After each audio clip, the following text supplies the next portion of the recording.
Good morning students. आज आप पढ़ेंगे कवकों में लैंगिक जनन। तो कवकों में लैंगिक जनन विभिन्न प्रकार से होता है, तो इसमें हम एक एक करके देख लेते हैं। जैसे सबसे पहला क्या है, प्लेनोगैमेटिक कॉपुलेशन। तो प्लेनोगैमेटिक कॉपुलेशन में जो है तीन प्रकार का होता है, समयुग्मकी, विषमयुग्मकी और असमयुग्मकी। तो सबसे पहले हम देखते हैं समयुग्मकी में क्या होता है। समयुग्मकी में जो है गैमेट एक समान प्रकार के होते हैं, यानी फिजिकली रूप से जो है ये समान होते हैं, यानी देखने में समान लगेंगे, लेकिन जो है इनका क्रियात्मक लक्षण होता है वो भिन्न होता है। यानी यहाँ पर क्या होगा कि एक ये गैमेट दोनों एक जैसे लग रहे हैं, लेकिन एक एज ए मेल वर्क करता है और एक एज ए फीमेल वर्क करता है। ठीक, तो ये हो गया समयुग्मकी। इसका एग्जाम्पल है सिनकाइट्रियम, यानी सिनकाइट्रियम नामक कवक में ये प्रक्रिया देखी गई। दूसरा है असमयुग्मकी। तो असमयुग्मकी में क्या होता है कि ये जो है फिजिकल रूप से भी और जो है क्रियात्मक रूप से भी दोनों भिन्न होते हैं।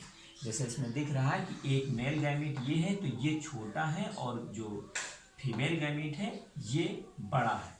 यानी जो मेल गैमीट होता है वो ज़्यादा क्रियाशील होता है, और दोनों जो है मेल और फीमेल गैमीट अलग अलग आकार के होते हैं। ये इसका एग्जाम्पल दिया गया है एलोमाइसिस, यानी एलोमाइसिस नामक कवक में ये देखा गया है। तीसरा है विषम युग्मकी। तो विषम युग्मकी में क्या है, दोनों जो मेल गैमीट होते हैं उनका आकार अलग अलग तरीके से होता है, और जो फीमेल गैमीट होगा वो बड़ा होता है आकार में, जो मेल गैमीट होता है वो अपेक्षाकृत फीमेल की छोटा होता है। और इसमें जो फीमेल गैमीट होता है वो क्या होता है कि वो जो है स्टेबल रहता है, और मेल गैमीट जो है मूवेबल रहता है, यानी वो फ्लैजिलेटेड होता है, इसलिए उसमें जो है मूवमेंट पाया जाता है, यानी एक स्थान से दूसरे स्थान पर जा सकता है वो। जैसे इसमें दिखाया गया है कि ये जो है फीमेल गैमीट है और ये वाला मेल गैमीट है, यानी जो इसमें मेल गैमीट का फॉर्मेशन होगा और ये जब रिलीज होंगे तो ये फीमेल गैमीट के ऊपर ये पहुंचेंगे। क्यों पहुंचेंगे? क्योंकि इसमें फ्लैजिला जैसी संरचना पाई जा रही है, जबकि फीमेल गैमीट में ऐसा कुछ भी नहीं है, और ये जो है स्टेबल ही रहेगा, यानी एक स्थान पर रहेगा। ऐसी प्रक्रिया जो है एग्जाम्पल दिया गया है यहाँ पर मोनोब्लेफेरिस, यानी मोनोब्लेफेरिस नामक कवक में ये देखा गया। दूसरा है गैमेटेंजियल कॉन्टैक्ट। तो गैमेटेंजियल कॉन्टैक्ट का मतलब ये होता है कि इसमें जो गैमेटेंजियम होती है, जिसमें गैमेट का फॉर्मेशन होता है, वो गैमेटेंजिया जो है आपस में आकर फ्यूज हो जाती है। जैसा यहाँ पर दिखाया गया है कि ये गैमेटेंजिया जो है एज ए फीमेल वर्क कर रही है, और ये जो है मेल की गैमेटेंजिया है, दोनों आपस में आकर यहाँ पर फ्यूज हो जाएंगी।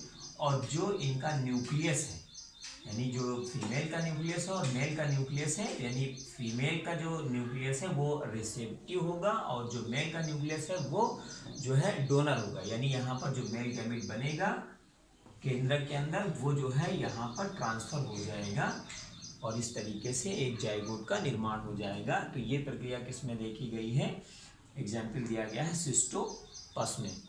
तीसरा है गैमेटेंजियल कॉपुलेशन। तो गैमेटेंजियल कॉपुलेशन और गैमेटेंजियल कॉन्टैक्ट में बेसिक डिफरेंस ये होता है कि यहाँ पर केवल गैमेटेंजिया का कॉन्टैक्ट होता है। यहाँ पर जो है गैमेटेंजियल कॉपुलेशन का मतलब ये है कि यहाँ पर जो है एक मेल की तरह और दूसरी फीमेल की तरह वर्क कर रही, और जितना भी इसका जीव द्रव्य पदार्थ है मेल वाले से फीमेल में ट्रांसफर हो जाएगा, और ट्रांसफर होने के पश्चात यहाँ पर जाइगोट की प्रक्रिया आगे बढ़ेगी। जैसे कि इसमें एग्जाम्पल दिया गया है राइजोपस और म्यूकर। जैसे इसमें क्या है, एक जो है जो तंतु होगा कवक का, वो क्या है मेल की तरह बिहेव करेगा, और एक जो है फीमेल की तरह बिहेव करेगा। जैसे इसमें ये मेल की तरह बिहेव कर रहा है और दूसरा फीमेल की तरह बिहेव कर रहा है, और आपस में आकर ये टचमेंट होगा इनका, और टचमेंट होने के पश्चात एक का जो है पूरा का पूरा जीवद्रव्य जो है दूसरे में ट्रांसफर हो जाए, गैमेटेंजिया इम्पटी हो जाएगी। ठीक, और उसके बाद जो है एक जाइगोस्पोर का निर्माण हो जाएगा। अगला है स्पर्मेटाइजेशन, यानी स्पर्मेटाइजेशन का मतलब ये है कि यहाँ पर स्पर्म का बनना। तो स्पर्म के बनने में क्या है कि जो यहाँ पर कवक सूत्र होता है उसके ऊपर जो है एक गोल गोल सी छोटी छोटी संरचनाएं बनती हैं, जो स्फेरिकल समूह में होती हैं। यानी एक गोल सी संरचना बनेगी और जो गोलाकार आकृति में जो है व्यवस्थित हो जाएगी। तो इसको हम क्या कहते हैं, स्पर्मेटिया कहते हैं। और जब ये स्पर्म मैच्योर हो जाएंगे तो ये किसी भी हाइफी पर जा सकते हैं जो कि एक फीमेल की तरह वर्क करेगा और वहां पर जाकर पोर बनाएंगे और पोर बनाने के पश्चात इसका जो है न्यूक्लियस यहाँ पर इंटर कर जाएगा। जैसे यहाँ पर रिसेप्टिव हाइफा दिखाया गया है और ये जो है एक स्पर्म दिखाया गया है, ठीक। और ये यहाँ पर पहुंचकर जो है क्या कर रहा है, जब यहाँ पर पहुंचेगा तो ये पोर करेगा और पोर करने के पश्चात जो है इसका जो न्यूक्लियर मटेरियल होगा वो यहाँ पर इंटर कर जाएगा। ऐसी प्रक्रिया जो है पक्सीनिया में देखी गई है। अगला है सोमैटोगैमी। तो सोमैटोगैमी में क्या होता है, तमाम प्रकार के जो है फंगस होते हैं और इनका जो है माइसीलियम होता है। तो माइसीलियम में क्या है, जो सोमैटिक सेल्स होती है, जैसे यहाँ पर दिखाया गया है कि ये सोमैटिक सेल्स हैं। एक जो है फीमेल की तरह वर्क किया है और दूसरा जो है मेल की तरह वर्क किया है, ठीक। यानी एक फीमेल की तरह और दूसरा मेल की तरह।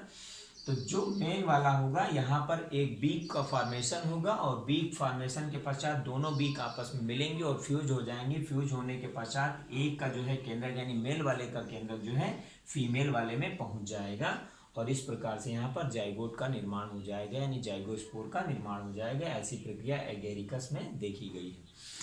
तो ये तमाम तरीके से होगा, जैसे बेसिडियो कार्ड बनेगा यहाँ पर और एस्कस बनेगा। तो ये तमाम जो कवक होते हैं, कवक के वर्ग होते हैं, उनमें अलग अलग तरीके से पाया जाता है। तो बेसिकली इसमें समझना ये है कि जो यहाँ पर लैंगिक जनन की प्रक्रिया होती है, तो लैंगिक जनन की प्रक्रिया में जो न्यूक्लियस होता है मेल का, वो जो है जनरली जो है फीमेल में इंटर करता है और फिर वहाँ पर फ्यूज हो जाता है। फ्यूज होने के पश्चात वहाँ पर डाइजेनेटिक यानी जो डिप्लॉयड न्यूक्लियस वहाँ फॉर्म्ड होता है, उसी को हम जाइगोट कहते हैं या जाइगोस्पोर कहते हैं।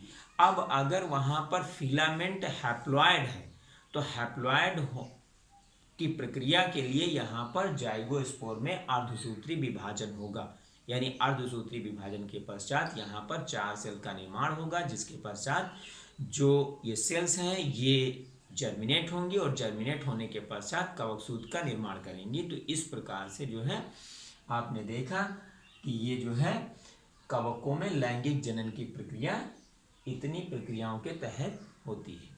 थैंक्स।